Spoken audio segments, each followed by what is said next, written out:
His question cut through the chatter like glass shattering on marble. Is the apartment comfortable? Forks froze midair. My parents' smiles collapsed. I stared at my grandfather, trying to read his expression.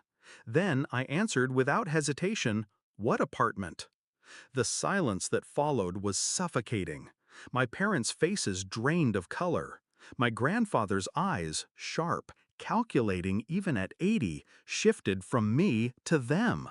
His smile vanished. Then, where did the money go? And just like that, the room turned into a courtroom. I grew up worshiping my parents. At least, that's what they trained me to do. They spoke often about sacrifice, how hard they worked, how much they gave up so I could have opportunities. But I noticed things. The designer clothes they bought for themselves, the new cars, the extravagant dinners. I asked questions sometimes, but they brushed me off with practiced charm. And I wanted to believe them, because children want to believe their parents. The truth slipped through cracks. College applications delayed because money was tight. My savings account always mysteriously empty. Their promises of "we're investing in your future" never materializing into anything tangible. I didn't push, not yet. I stored every inconsistency in the back of my mind like evidence in a file. Quiet, patient. Then came the birthday dinner, the perfect stage. My grandfather was a billionaire, ruthless, brilliant, and, unlike my parents, incapable of being fooled. He adored me, though, perhaps because I reminded him of himself, silent, watchful, always calculating. I didn't expect his question, but the moment it left his lips, I understood.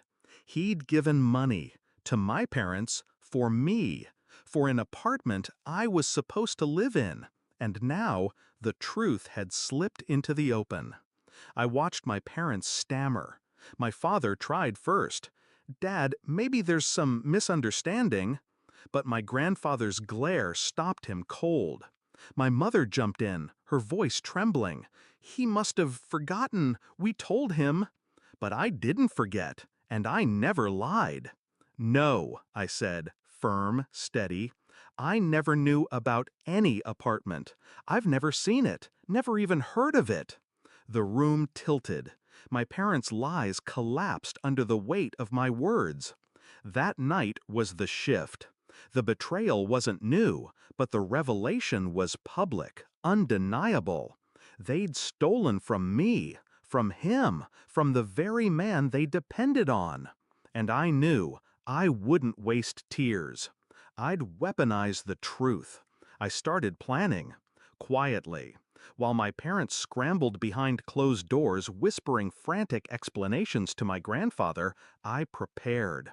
I pulled bank statements I wasn't supposed to have access to. I traced transfers, withdrawals, sudden purchases. I built a trail they thought invisible. I didn't confront them. I let them dig deeper, thinking they could still salvage it. Patience is sharper than rage. 3 weeks later, I requested a private meeting with my grandfather, just him and me in his study. I laid everything out.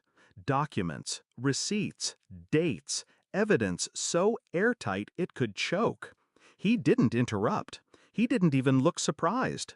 He just listened, eyes burning with quiet fury. When I finished, he leaned back, exhaled slowly, and said only one word: "Good." The execution was swift.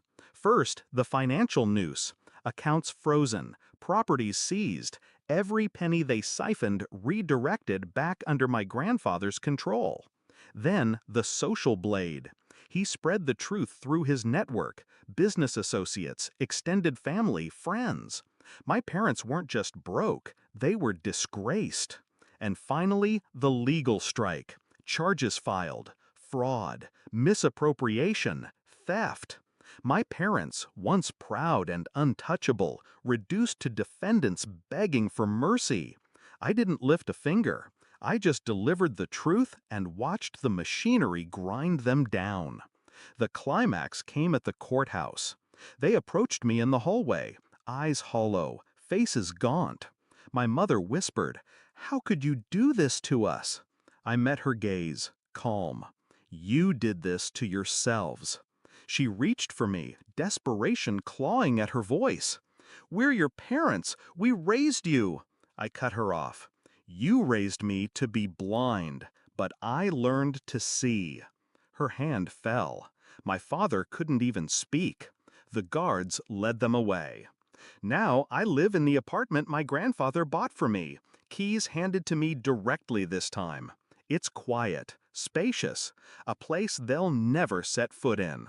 Sometimes I sit by the window and think about the night of my birthday. The shock on their faces when the lie unraveled. The way the truth detonated in the middle of the room. People say revenge is loud, but mine wasn't. It was a single question, a single answer, and the silence that followed, heavy enough to crush them. Final reflection.